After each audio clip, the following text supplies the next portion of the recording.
ছাড়ো ছাড়ো ছাড়ো ছাড়ো। বৌমা, ভাতের পাতিল নিয়ে তুমি কই যেতেছো? মা, দুপুর হয়ে গেছে না, রান্না করতে যাইতেছিলাম। দুপুরের খাবার খেতে হবে না মা? কেন, আমি কি মরে গেছি? আমি কি রান্না করতে পারুম না? না মা, আপনার তো বয়স হয়েছে মা, আপনি গিয়ে রেস্ট করেন, আমি রান্না করতে যাই মা। তুমি ঘরে যাও, ঘরে যে তুমি রেস্ট করো, আমি তোমার জন্য রান্না করে নিয়ে আসতেছি।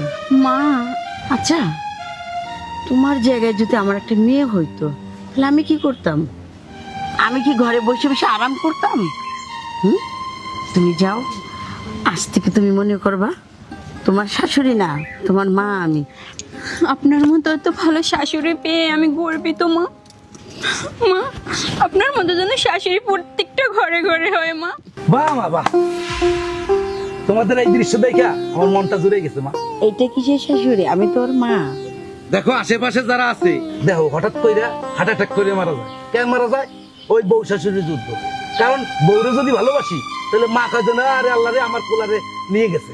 আবার যখন মারে ভালোবাসি তখন বউতে কয় যে না আরে আল্লাহ রে এই ডেমনাটারে আমারে বিয়ে করছে, অথচ মায়ের লই পয়সা দিছে।